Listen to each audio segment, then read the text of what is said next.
Maciej Luśnia. Krótkie wspomnienie o ojcu. Fragmenty niepublikowanej dotąd autobiografii. Ojciec. Stanisław Luśnia. Ogólną muzykalność i dryg aktorski mam na pewno po moim ojcu Stanisławie. Choć mamusia to też była niezła aparatka. Tatuś był samoukiem muzycznym. Pogrywał na jakimś instrumencie dętym, blaszanym. Chyba to była waltornia. Tańczył tak w pierwszej parze w zespole ludowym, że jak przyjechała do Krosna Mira Zimińska-Sietyńska i to zobaczyła, to od razu chciała go brać do zespołu Mazowsze. Były to czasy powojenne. Tatuś mieszkał wtedy w swoim rodzinnym domu w Suchodole pod Krosnem. Każda para rąk była w gospodarstwie domowym potrzebna. I Stasiu, mój przyszły tatuś, do Mazowsza nie poszedł. Ciekawe, jak potoczyłyby się moje i rodzeństwa losy, gdyby, to by rosły grzyby, jak mawiał Kwiczoł w serialu Janosik. Bogusz Bilewski, grający tę postać, jeszcze się w tej opowieści pojawi. Oprócz tego ojciec występował jako aktor amator, czyli z zamiłowania i pasji, w ówczesnym domu górnika naftowca w wielu spektaklach teatralnych. Kierował nim pan Wiktor Łącki, który przeżył obóz koncentracyjny. Nie był chyba zawodowym reżyserem, ale miał zmysł teatralny, więc skrzyknął zapaleńców i robili po pracy teatr. Legenda rodzinna głosi, że jak tatuś wychodził na scenę i śpiewał solową pieśń Moja żona Penelopa, to żeńska część widowni była w zachwycie. Mamusia tę opowieść chętnie rozpowszechniała. Czemu sama nie grała w tym teatrze? Miała też zdolności aktorskie, nieraz widziałem. O to nie zapytałem i już nie zapytam, niestety. Szkoda, że nie widziałem nigdy ojca na scenie. Zachowały się tylko czarno-białe zdjęcia z różnych sztuk, niektóre z dużą charakteryzacją, w kostiumach i odpowiedniej scenografii. Ze zdjęć wnoszę, że tatuś uwielbiał się zmieniać fizycznie, aby wykreować daną rolę. Na niektórych fotografiach naprawdę trudno go rozpoznać. Raz jest gruby, raz szczupły, raz ma czarne włosy, innym razem jaśniejsze, raz gęstą czarną brodę, zawsze w makijażu. Ojciec we wszystkim, co w życiu robił, był bardzo skrupulatny i obowiązkowy. Można powiedzieć, obsesyjnie wręcz zdyscyplinowany. Na pewno na blachę znał tekst. Grał pewnie swobodnie, prosto i naturalnie. Nie lubił błazanady. Gdy już zostałem zawodowym aktorem, to zawsze mi powtarzał: pamiętaj, Maciuś, końcówki. Chodziło mu o artykulację wypowiadanych słów, żeby wszystko wyraźnie, łącznie z końcówkami wyrazów, wymawiać. W 1958 roku, miał 29 lat, zagrał w fabularnym filmie Rancho Texas epizodyczną rolę sprzedawcy. Wadim Berestowski kręcił film na Podkarpaciu i pewnie potrzebował do mniejszych ról aktorów amatorów. Na pewno ktoś mu ojca polecił. Pytałem tatkę kiedyś o szczegóły, czy jakaś próba była, czy coś. A skąd? Odpowiedział. Dostał parę zdań na kartce, nauczył się, nakręcili jeden dubel i poszło. Musiał więc być naturalny, skoro jedno ujęcie wystarczyło. To jedyna zachowana w internecie rola. Epizod, jak wiadomo, nie ma małych ról. Trwa może kilkanaście sekund, ale trwa i trwa mać. Młody Bogusz Bilewski, tu przypomnienie pojawia się, wchodzi do sklepu, a mój tata coś mu tam zagranicznego poleca i sprzedaje. Tatuś był niesamowicie, jak wspomniałem, zdyscyplinowany. Pamiętam, że w słynnych na świat krośnieńskich hutach szkła nie pracował jako hutnik, lecz w biurze, był specjalistą do spraw zbytu. Pracował od 7 rano do godziny 15. Nie mieliśmy wtedy auta, wychodził po 6.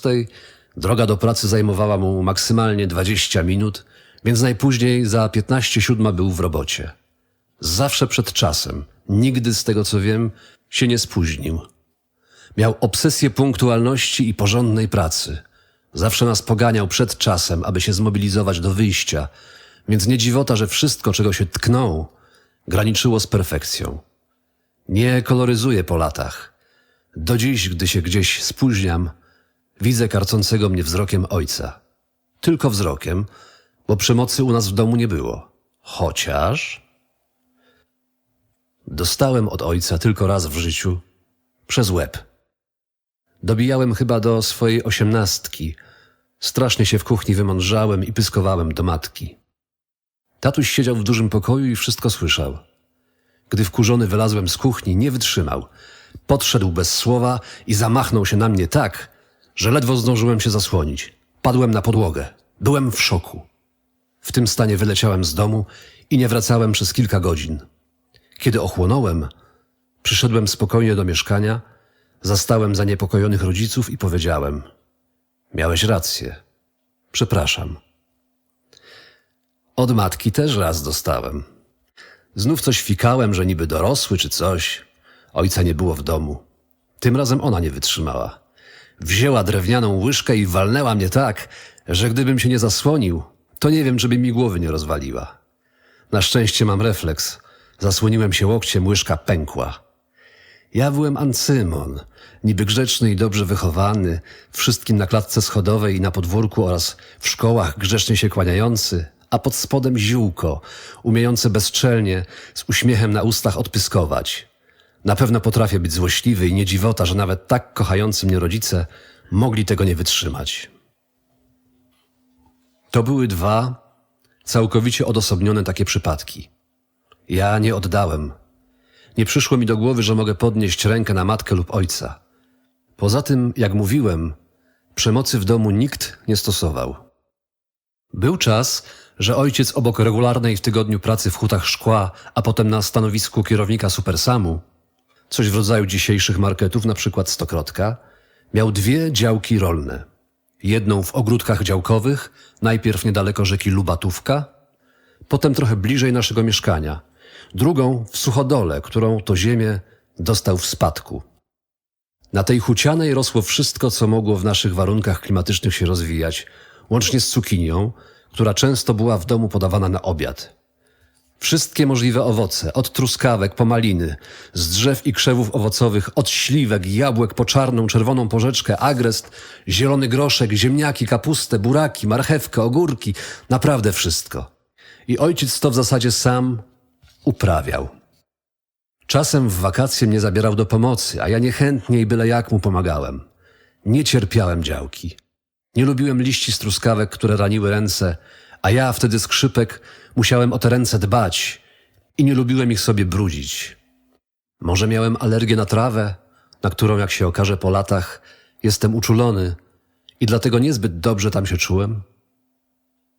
Na tej drugiej, suchodolskiej działce tata posadził głównie maliny, kilka rzędów, ciągnących się dla mnie w nieskończoność. Trzeba te owoce było co kilka dni zrywać, co, gdy byliśmy też z matką we trójkę, zajmowało naprawdę sporo czasu. Potem z tych nazbieranych malin, które jak wiadomo są jednymi z najmniej trwałych owoców, trzeba było szybko robić soki. I ojciec robił. Był czas, że cała kuchnia zawalona była owocami i słoikami. Tatuś mył najpierw owoce, jeśli były też truskawki, to je najpierw obierał, wsadzał do słoików, zasypywał chyba tylko cukrem i pasteryzował. Półki w naszej piwnicy ledwo wytrzymywały ciężar zapasteryzowanych owoców i warzyw. Nie muszę chyba mówić, że wszystkie te warzywa, owoce, rośliny były przez ojca sadzone i siane w regularnych rzędach, na bieżąco plewione. Był absolutny porządek. I tutaj wyrażam całkowity szacun dla mojego taty za pracowitość i dyscyplinę, a także oddanie własnej rodzinie. Czy mówiłem, że był estetą? Lubił rzeczy obiektywnie ładne, ludzi obiektywnie ładnie i schludnie wyglądających. Jak się trafił jakiś brzydal, to nie umknęło to uwagi taty. Działka też musiała więc ładnie i estetycznie wyglądać. Ojczul, jak czasem zabawnie mawia do mnie mój syn, był człowiekiem wielu talentów. Od matematycznych po muzyczne. Choć nie widziałem, żeby poza scenariuszami teatralnymi czytał jakieś książki, a tych w domu nie brakowało, znał się naprawdę na wielu rzeczach. Umiał na przykład w ciągu 2-3 sekund pomnożyć w pamięci dwucyfrowe liczby. Aż się dziwię, że w szkole nauczyciele nie kapnęli się, jak Łebskim jest gościem. Kiedyś staliśmy w kolejce po banany. Ktoś kupował kiść, pani sprzedająca je zważyła, ojciec popatrzył na cenę i zanim ona na kalkulatorze właściwą kwotę wyliczyła, to on ze zniecierpliwieniem, kręcąc z dezaprobatą głową, szepnął mi, ile powinny kosztować. Tak, jak ktoś ma takie talenty od natury, to trudno mu pojąć, że ktoś inny może ich nie mieć. Na chwilę matka. Kazimiera. De domo Krais. Mamuś, tak zawsze zwracałem się do matki, to zupełnie inna historia. Pozornie bezbronna, często połamana przez chorobę stawów. W rzeczywistości była dowódcą rodziny. Nic bez jej wiedzy i zgody nie mogło się zdarzyć. Nie mówię przez to, że miałem ojca pantoflarza, nie. Ale strategiczne decyzje z punktu widzenia rodziny podejmowała ona. Ojciec się na tylu rzeczach znał. Był sprytny, inteligentny, w lot wszystko łapał, więc tam mamuś polegała na nim w 100%.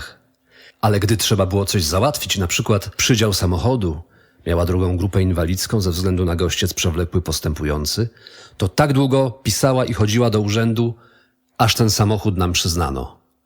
Był to Wartburg kombi, dwusuwowy, ze skrzynią biegów przy kierownicy. Pierwsze nasze auto i pierwsze, którym ojciec na drodze nieczynnego lotniska w Krośnie uczył mnie jeździć. Gdy gdzieś wyjeżdżaliśmy, to mamuś ustawiała się w roli niewinnej kobietki, całkowicie zależnej od Stasia. Ojciec miał świetną orientację w terenie, więc dawała mu pełną możliwość dowodzenia. Mimo iż mówię o moich rodzicach, chcę zauważyć pewnego rodzaju spryt i inteligencję w ich wzajemnej relacji. Tam, gdzie mężczyzna może się wykazać, a kobieta może mu zaufać, nie ma sensu udawać, że jest inaczej. Ojciec czuł się wówczas na pewno szefem, a matka była zaopiekowana. Na odwrót też to powinno działać. Tak to postrzegam dziś. I na pewno się nie mylę. Ojciec, mimo że z bólem najbliższych żył długi czas, sam tego fizycznego bólu, mając długo zdrowy organizm, nie doświadczał. Żył obok niego, bo najpierw opiekował się przez kilkanaście lat swoją teściową, która od dawna poruszała się tylko na wózku inwalidzkim. Jej córka, a moja przyszła mamusia, miała od wczesnych lat gościec przewlekły postępujący, o czym mówiłem wcześniej, i tatuś w ostatnich latach jej życia również się nią opiekował. Jak już mieliśmy ten wychodzony w urzędach samochód, a miałem wtedy kilkanaście lat, to jak wspomniałem, tatuś zabierał mnie na lotnisko i uczył jeździć. Kończyłem 18 lat i bąknąłem nieśmiało coś o zrobieniu prawa jazdy. Mamuśka na to odparła ze śmiechem. Maciuś, po co tobie prawo jazdy? Przecież ciebie będą wozić. Musiałem być strasznie dziecinny, bo przekonała mnie, a mamusia dość stanowczo umiała przekonywać. Skoro mnie będą wozić, pewnie uważała, że kto jak kto, ale że zacytuję Wyspiańskiego, błyskawicznie zrobię karierę. Dziś nie mogę pojąć tej mojej nastoletniej postawy. Syn mój zrobił prawo jazdy w najszybszym możliwym terminie, a już w wakacje pędził z rodzicami autem po autostradach Europy. Nie tak dawno, przeglądając jeszcze wtedy w naszym krośnieńskim mieszkaniu dawne moje listy do rodziców ze studiów, łapałem się za głowę, że ja prawie o wszystkim im pisałem. I oczywiście nie miałem skrupułów, jeśli chodzi o pieniądze. Potrzeba mi tyle i tyle, na życie i opłatę pokoju w Akademiku w Krakowie, taką kwotę od nich dostawałem. Plus oczywiście nieskończoną ilość paczek z sokami i przetworami z działek, pakowanych i słanych przez ojca. Niebywałe, jak oni mnie rozpieszczali. Niedawno, gdy na jednym z portali społecznościowych umieściłem wspomnienie o rodzicach, jedna z byłych koleżanek ojca z biura uświadomiła mi, że jak czasem do jego pracy przychodziłem, to Stasiu był ze mnie bardzo dumny. Wzruszenie odbiera mi mowę. Mógłbym mówić wiele o radosnych momentach w naszym życiu w Krośnie przy ulicy Kolejowej, a te były przy okazji urodzin i imienin organizowanych w naszym mieszkaniu. Nigdy nie było żadnych awantur czy interwencji wtedy milicji, a było radosne świętowanie, czyli jedzenie, picie, opowiadanie różnych historii i przede wszystkim śpiewanie. To rodzina, zwłaszcza ta od strony ojca bardzo muzykalna, lubiła najbardziej. Wszyscy śpiewali, zwłaszcza po wódeczce. Wyobrażacie sobie to dziś? I to na głosy, bo tatuś zawsze drugim głosem kombinował. Te radosne momenty były też zawsze, gdy przyjeżdżałem najpierw sam ze studiów, a później już z Renatą, w końcu też z naszym synem Marcelim, którego moi rodzice od pierwszych chwil pokochali. Dziadek Staś go uwielbiał, bo Marcyś był bardzo radosnym dzieckiem i gdy tylko zaczął chodzić, to lubił tańczyć i śpiewać znane melodie. Dziadek Staś więc też musiał być dumny. Zachowało się wiele rodzinnych zdjęć, na których dziadek coś wnukowi tłumaczy. Albo ten siedzi na jego kolanach i podśpiewuje, albo siedzą ramię w ramię i oglądają telewizor. Jedno zdjęcie jest bombowe. Marcyś śpi po lewej stronie kanapy, dziadek po prawej, czyli śpią, jak to się mówi, w nogach, przykryci jednym kocem. Mógłbym wiele o ojcu dobrego powiedzieć. Na pewno znajdzie się na to miejsce w mojej niepublikowanej jak dotąd autobiografii. Pamiętam miłość do dzieci, a potem do naszych dzieci, poświęcenie, w zasadzie podporządkowanie własnego życia pod dzieci właśnie. Gdy w sierpniu 2007 roku odeszła mamusia, to ojciec został sam w Krośnie i w zasadzie nigdy się z jej śmiercią nie pogodził. W kwietniu 2008 o godzinie 3 nad ranem zaczęło coś go kłuć w piersiach. Odsłonił zasłony, otworzył okno. Nie przyszło mu na myśl, żeby zadzwonić na pogotowie, bo przecież o tej porze wszyscy śpią. Nie można ich niepokoić. Tak wytrzymał do 7 nad ranem. O 7 to już przecież można. Wsiadł do samochodu i pojechał do szpitala. Lekarz go zbadał. Okazało się, że tatuś przeszedł zawał. W związku z tym będzie musiał zostać w szpitalu. Ojciec na to, że jest nieprzygotowany, nie ma potrzebnych rzeczy, szczoteczki do zębów i musi wrócić po nie do domu. Lekarz na to: panie, jak pan wrócisz, to już pan nie wrócisz. Cały ojciec. Nikomu nie przeszkadzać, nikogo nie absorbować swoimi słabościami. Tatuś ostatnie 2 lata życia miał bardzo trudne. Odszedł w listopadzie 2018 roku. Ciężko było w nich zobaczyć tego dawnego, często uśmiechniętego Stanisława. Ja zapamiętam ojca jako bardzo troskliwego, energicznego, rzutkiego, dobrego po prostu i empatycznego człowieka, dla którego najważniejsi byli Kazia i dzieci. I mimo iż od śmierci mamusi upłynęło ponad 13 lat, a od odejścia ojca ponad 2 lata, również nie mogę pogodzić się z tym, że ich nie ma. Żeby zakończyć tę historię dobrym myśleniem na przyszłość i takimi wspomnieniami z przeszłości, które pozostały w sercu i choćby na zdjęciach, powiem za Gustawem Holoubkiem, że ja po prostu nie wierzę w śmierć. Wszystkiego dobrego. Były to fragmenty niepublikowanej dotąd autobiografii. Opowiadał Maciej Luśnia.